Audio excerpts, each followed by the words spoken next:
Hello, everyone. This topic is focus groups. Many of you may have already been part of a focus group, perhaps informally, but I'm going to talk to you about the process that's involved with using this methodology for gathering data. So, what is a focus group? It is not a free-for-all, but instead a carefully planned conversation or discussion. Focus groups are themed. So what you're trying to do is get the attitudes, beliefs, and even behaviors associated with the focus groups are usually in some kind of a setting. It could be actually through a firm that does these for a living as part of their marketing research. So if not that, perhaps some kind of a conference room, a setting such that people are, rather than facing toward you like in a typical teacher-student classroom, that it would be a more comfortable way to go about encouraging everyone to take part. There's normally someone who has been trained to be the facilitator or moderator who is going to. Ideally, you have somewhere between 7 and 10 people as part of the group. Any smaller, and it really loses that interaction that you're hoping for between focus group members. And when it gets larger than that, it's really pretty unwieldy in that you'll probably have people that talk a lot and then those that don't really say much of anything. When you get into larger groups, it's easier for folks to hide, and that's exactly what you don't want to have happen. Focus groups I've conducted, and the most recent one was with the Delavan Library, which is called Aaron Library. And I put together, I'd say it was like 6 to 8 different focus groups that had different common feature for each group. So one group was actually people that were like librarians themselves. Another group had parents of young children who used the library. There was a group with adolescents, a group of area business people, and a group of Hispanics, and so on. And the characteristic in common with that group then also helped you shape what kind of questions that you would ask one group versus another. Stakeholder groups, and I've mentioned this term in other presentations, these are like the key people that you want to talk to in particular. So in the case of the library focus groups, there's a relatively large Spanish-speaking population, and therefore we wanted to make sure that we had a group with that population in it to try to ascertain what needs they might have, some that are met and some that aren't met. And in that case also, I had a translator in the room to assist. So the idea behind doing focus groups is that you are getting qualitative information, not just people checking boxes on surveys, that you're able to get more detailed, richer information about whatever the topic is at hand. For the library focus groups, it was how could they improve their services to different populations. Oh, I also had a group of senior citizens, now that I think about it. What do they use? What don't they use? What would they like to see the library offer? When people start talking in a group setting, if you are skilled at getting people to open up, you'll see that conversations kind of go around the room, and what one person says, maybe another person builds upon or offers additional examples. And that's what's kind of nice about doing the focus group style as opposed to just one-on-one interviews with people where you just ask questions, get answers, and it's a lot less free flowing. which is the idea behind focus groups. You try to set the stage with your focus groups that you really do want them to answer honestly and that their names aren't going to be used, things like that. One of the groups, I believe it was the senior citizens, had an issue with a particular librarian, and I had said to them not to be hesitant to offer their opinions, but then I did lead the conversation in other directions because it really wasn't the intent and purpose of the focus group to bash librarians, for example, but they got that off their chest and then we could move on to other issues. Oftentimes, researchers have preconceived notions of what they think that they're going to hear. And when you go into a focus group, it really does, in my experience, become rather amazing what people tell you that you wouldn't even think to ask about. It can be useful to actually do focus groups before creating surveys because I only know so much about a given topic. And if I talk to people who are more living the experience than I am, it can help me guide other kinds of data collection. Focus groups, I've had great to very mediocre, and those that seem to go better are those where the people in the room really want to share something with you, that they have importance attached to the topic. You are, again, trying to seek out information from this group because for the reason that they have something to offer. So you're trying to get them to divulge to you what are they thinking about attitudinally, what kinds of perceptions they have about a given company or a product or a service. You try to assure the focus group participants that what their answers aren't going to be perceived as incorrect or correct. It's just perceptions. And we all have a right to our own opinions, so not to have people be hesitant to offer them. As I mentioned, usually there's some kind of a commonality that will tie the participants together in areas like demographics, or maybe type of job one holds, or could be really a plethora of reasons. But you don't just bring kind of random people together into a room because that's not going to be effective. You want shared experiences. So, what are the rules, so to speak, when you're trying to select participants for focus groups? The first is you have to figure out what is it you want them to share with characteristics. That's the inclusion criteria. Is it a certain age range? Are there other kinds of factors like education? Maybe there would be something about employment status. It's up to you, and that's your role as creating the focus groups. What are the parameters for the inclusion criteria? How people are selected to be part of the focus group is something you have to also be on top of as the researcher. So when I was working with the Delavan Library, I went to the director of the library and we discussed, here's what we're looking for and here is what I need you to consider when you are recruiting for me in that case, because people were going to the library, so they would ask folks if they were interested in being part of some set days and times to talk about different topic areas, such as the appearance of young children. That's my control over the selection process. Although, of course, the librarians also are knowledgeable about who to approach as well.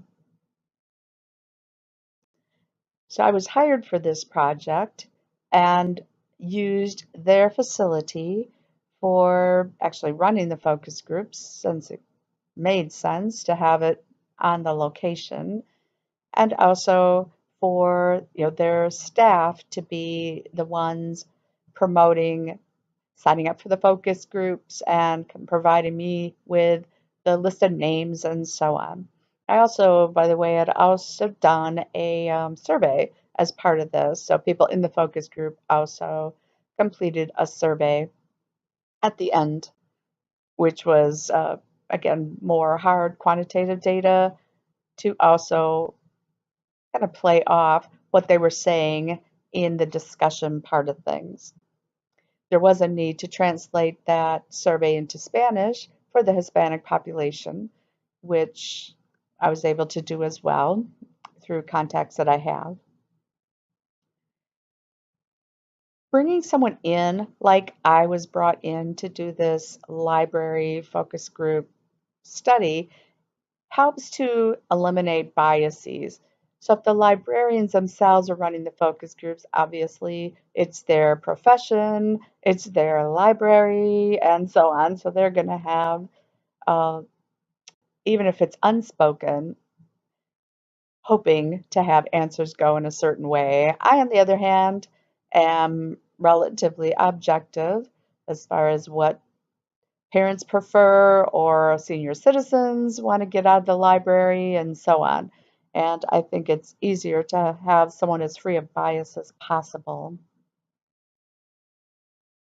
Now, it'd be nice if you could have a really large pool of potential participants. I tend to, in the focus group types of studies I've done, am lucky to get the numbers that are needed without sampling within a group because you're asking people to give up their time, so it's not really something everybody jumps at as an opportunity. So there's different ways you can go about getting folks put into a focus group. At the library itself, they had sign-ups at the circulation desk. Emails were also sent out to various key groups, like we had a group of, I think, school administrators and teachers in the area to see who might be part of it. Snowball, which we've talked about as a technique before, is where you get someone to agree and then ask them for names of other people. That can be an effective way, especially when you have specific demographic populations. A mall intercept is where you might see in a given mall people walking around asking folks to participate, because in malls, they have office areas set back, not real obvious, but you can have marketing researchers asking people to participate right then and there in focus groups, which I've done myself a few times. You could ask people to tell you people who they think would be good to be part of a focus group. That would be the nomination approach. You could post flyers, put ads if you have those kind of resources, saying call this number if you're interested in having a discussion about whatever the topic is. Or if you have enough resources, you could hire a recruitment firm, which is usually, again, marketing research, to get folks into focus groups for you. I've only done that on a couple of occasions when I was working for places that had significant grant resources and were able to use some of those resources. And what you would have to do is pay for every phone call that is made. Every affirmative response is another fee, and so on. It can be quite costly. And in that case, one in particular I'm thinking of, we also used their facility to conduct the focus groups. And at that point, I wasn't actually the facilitator, but I was watching behind one of those mirrors that were, only went so that I could see what was going on and they could not see me. We used to call this incentives, which is why I have this in quotes. It's really now considered payment for time. Incentives, I guess, has the connotation that you're bribing people to participate, which in essence you are, but be that as it may, saying if you can give up an hour, 90 minutes of your time, it's worth X amount of dollars, or a gift card. Typically, in a focus group, you will have refreshments available. You try to have this be a really nice atmosphere. And there might be other kinds of swag that you can give out as well. It depends on who's doing the focus group and what the resources that they have. My husband has taken part in a lot of marketing focus groups when we lived in Oak Creek because there was a marketing firm there and he fit some demographic criteria and he would be asked to talk about chicken soups as an example. And they even sometimes like bring in soups to taste and discuss and so on.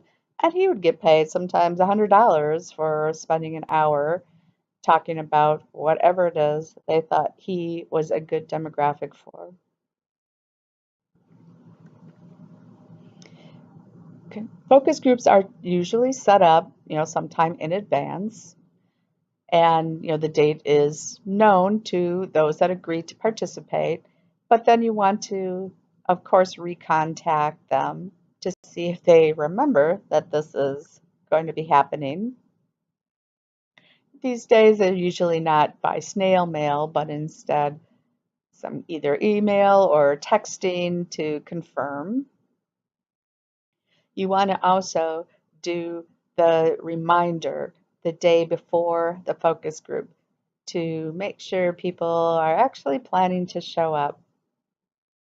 And I've had this happen many times. People are saying, yes, they'll be there, yes, they'll be there. And then the day of, oops, something happened. And I've done focus groups with multiple populations, such as those that don't have their own transportation. So trying to, figure out bus lines. This would be in the city of Milwaukee or in the kind of outskirts of it. Providing bus tokens, things like that, to make this as easy of a process as possible. We're hoping, again, for 7 to 10 people, yet I always am scheduling more than that to take part in the focus groups because, things happen. When I used that research firm that had a pretty hefty price tag, I think that night we had, my recollection is, a really bad rainstorm and was an evening focus group, which prompted quite a few of the people to not show up, which is unfortunate, but the reality of this kind of methodology. You as the researcher have very little control over things like the weather and people's lives. They might have all good intentions and then possibly just forget and you're out of luck. The moderator is the person that is going to be conducting the focus group. I've been moderator myself multiple times, but sometimes I like to observe rather than be the one leading the discussion. And, if I have the resources, I'd hire someone who's trained in that. A person who is a good moderator to me is someone who exudes an aura of authority, that they are very good at the nonverbals of making people feel important, making them feel listened to. They're people that, as folks enter the room, are able to have some small talk, engage in just conversation about whatever's happening in the news, the weather, pretty innocuous topics, so you don't want to get anybody riled up for any reason. These are going to be your good public speakers, people that are good at creating off the cuff, even though of course they should be rehearsed ahead of time, remarks to open, to close, and even within to tie things together. A great moderator can Let a conversation go in a direction for a period of time, but when it gets too far from the intent and purpose of the focus group, to be able to rein the group back in. And if people are too talkative, not to do it in a rude way, but to try to encourage everyone to participate and not let a person or two try to overtake the conversation. Sometimes when you ask questions, and you might have this in classes that you're in, and nobody answers, and there's that dreaded silence. And it's taken me quite a while to be okay with that and just let people think instead of just rushing in and either asking another question or just changing the subject. That's what a good moderator is able to do. Let the silences be, and also use probes, which are additional questions. Like if the original way it was stated doesn't really elicit a response after a certain length of time, to, in a sense, give hints about what direction the conversation could go in order to get people talking. I find it always important to have at least one other person with me. I, with permission, audio record the conversations to listen to later.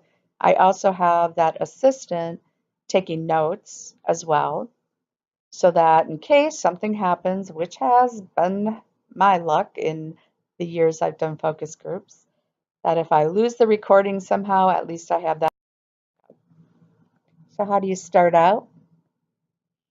Again, that moderator is so important to get people comfortable talking about how this is a safe place to talk, that their opinions are valued and respected, and we want everyone to be able to share their experiences because it's really important for whatever reason it is for a given focus group.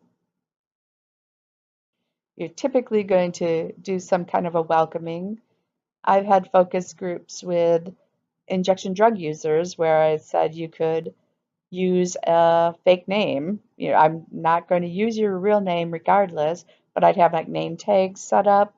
So, write down whatever it is you want me to call you, and that's totally fine. And as you can imagine, I would get some interesting names as a result of that. But you're going to explain in general, what is the point of this focus group, why we're all gathered, the ground rules, meaning about, wanting everyone to participate, and that he or she is leading this discussion, and then throwing out this first question.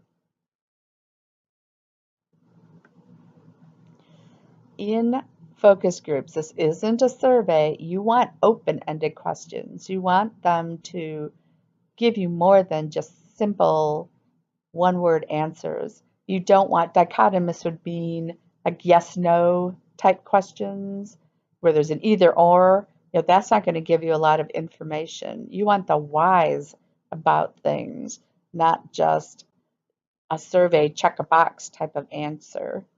So, ironically, you don't usually say to someone in the question, so why did you do that? You want to rephrase things to not have it be an accusatory type of tone, or that there's some judgment involved in it on the part of the moderator. And again, probes are typically to try to rein in a bit what people are, you hope that they'll talk about, if especially things aren't really going so well, that people aren't responding to more general questions. Think back is exactly how it sounds. You might say to the group, think back to the last time that you visited the Aaron Delavan Public Library. When you arrived, where was the first place that you went, and what drew you to that location? That's a kind of a think back question. The researcher is going to prepare the focus group questions in advance. I have had some researchers argue with me that, true focus group, you would just say, here's the topic, now talk about whatever it is you want to talk about. And while that might be interesting to me, because most of the grants that I've worked on or research projects that weren't funded, have either little or no money to just have a multitude of focus groups. I want to get, so to speak, my biggest bang for the buck in conducting these focus groups. So I am of the opinion that you've got to have your primary questions prepared in advance. You could look around, depending on what the topic is, for what other people have done, what have they asked, and used those types of questions or alter them in some fashion. Uncued questions are going to be just more generic. So an uncued question for the library would be, when I say Aram Library, what do you think about? And see what happens. And maybe people will say, oh, it has that Family Dollar next door, and I really don't like that. And maybe just like things that are kind of off the mark. And then a cued question is, in the sense, the follow-up. So you'd say, well, now let's consider the main level of the library. What is it that you find most interesting there or most helpful, whatever it is you're trying to elicit? Here, take a moment to read this.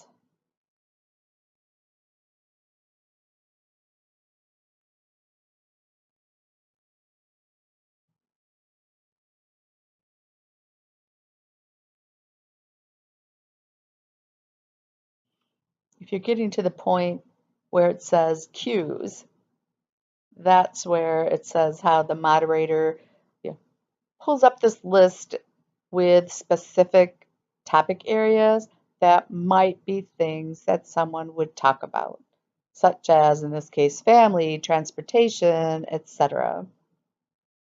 And that might help spring to action more detailed conversation in the direction you want. Your task this week, which is also in the assignments area related to focus groups, is to try to have you generate, for a group of college students, 5 open-ended questions. The topic area is smartphone use. And in addition, I want you to take the word smartphones and list for me 2 positive and 2 negative words or phrases that come to your mind when you hear the words smartphones. And all you need to do is upload that Word document into the Canvas assignments area. And this is a 5-point assignment. So again, just generate open-ended questions. Now make sure that they're open-ended and not brief, one-word or simplistic answers about college students' use of smartphones and your own perceptions of what positive and negative that come to mind regarding smartphones.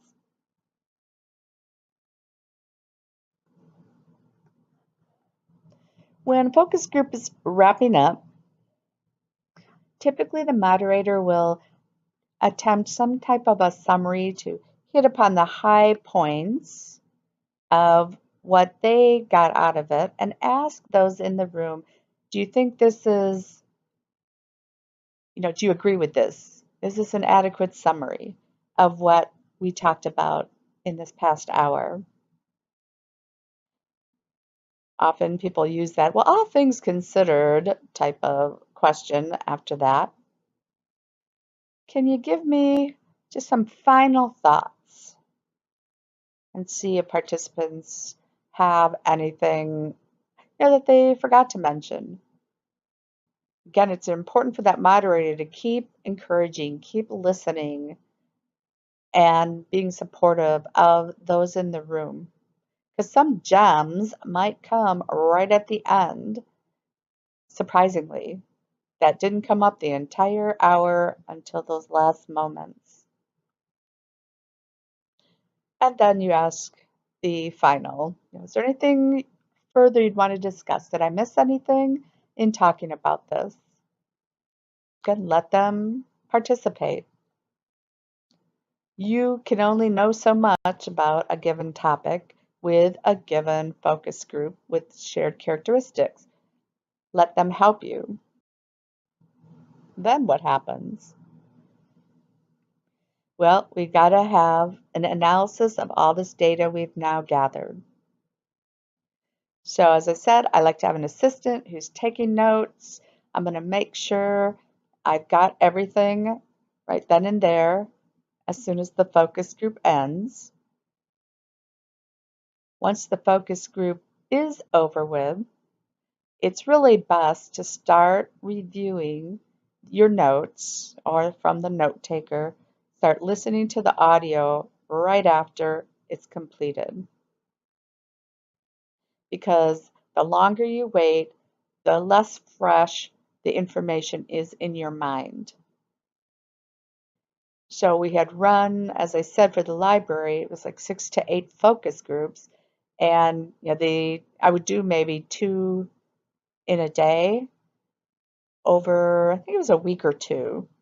But that was like a lot of hours with a lot of different opinions given, a lot of information. So the longer you wait, the harder it's going to be to sort that out logically.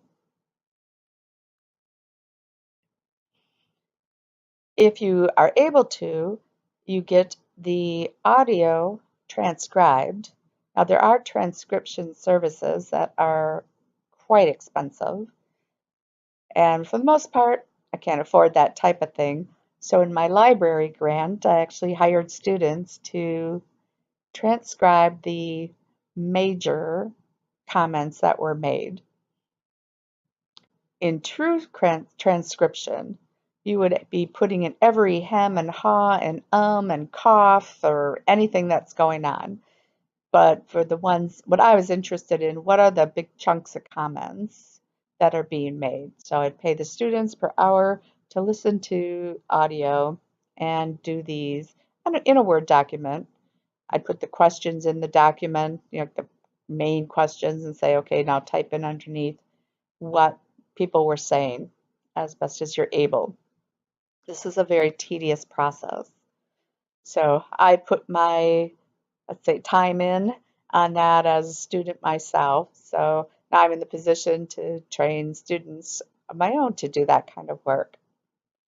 And I try to say it builds character. I'm not sure if that's true, but at least I get paid for it. And then you're going to have to create some kind of a report for whoever you're doing this focus group for.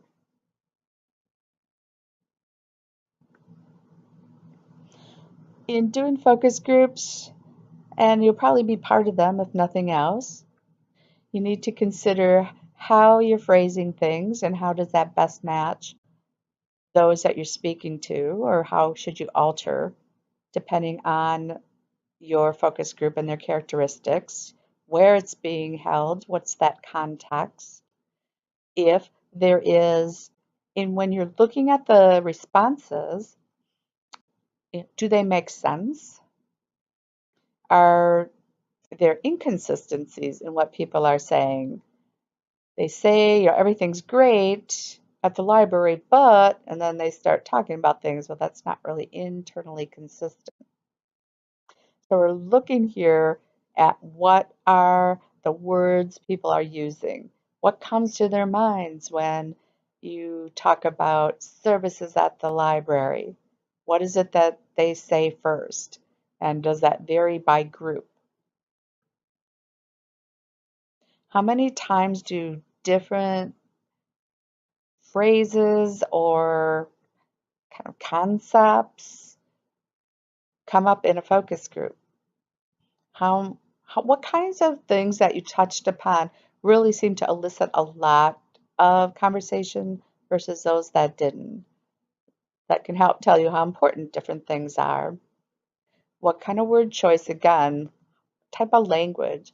That's why I like to listen to the audio tapes too, because you can also pull out the nonverbals where you can tell about the intensity, importance. Are people giving you generalities or offering specifics? Usually what I find in focus groups is that you're going to get an abundance of specific examples that the client who you're working for, should be able to use to either improve their services, possibly offer new services, whatever their goals are with doing this kind of study. Looking more at the big picture of maybe the future of libraries in that community. And with different technological changes, how can the library best adapt in order to fit in with those changes? That would be more of a big idea.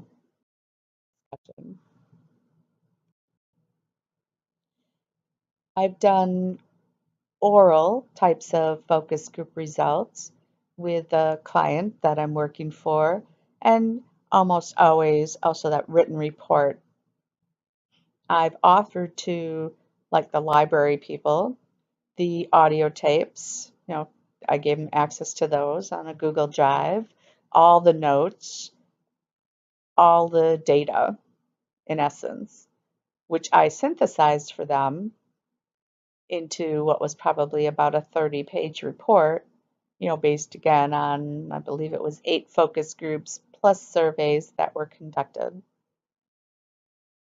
You're trying to kind of increase the client's knowledge level. I guess enlightenment sounds like Buddhism to me, but I'm not really going in that direction. I think more like an aha moment with the client. It's like, I never thought of that. That's the kind of moments that I'm trying to get elicited from those participating in the groups. And I strive to structure the data when I'm reporting it out into clear, concise key points with, of course, a lot of information under it, but that things that they will then be able to better remember as they move forward with what do we make of these results then? How are we going to change and or improve how our libraries run? I'll do both direct quotes, which usually kind of center and indent in, italicize, if I think it's something very poignant or meaningful that they would like to be able to pull from. And by that I mean the clients, the librarians in this case. Summary type I'll usually do in a bullet point format, keywords, phrases, um, perhaps short sentences that will summarize a particular area. You want this to be read, so you have to, as the researcher, make it readable. So this definitely isn't like writing a journal article like those you've read to do abstracts from. This is much more geared toward a layperson audience and make it as palatable for them as possible to read. I'll usually have to meet before, maybe it's a board of directors, whoever's funding it. They'll want an oral report typically. And ideally, before I give the report, they have read what I've written, and then I'm able to, once I talk about the general experience, field questions and answers, because obviously I have the fuller data available to me at the time of my presenting this report. And they might ask me, they want an increase in some kind of content in the report, or want me to go back in and pull out additional information, which, depending on the circumstance, I can do if the price is right. But if I feel that what I provided for them was in agreement with what we said was the intent and purpose of my work, then Like with the library, I could say, well, you can listen to these audio tapes, certainly, if you would like to. And that's really it for the wonderful world of focus groups. Signing off for now.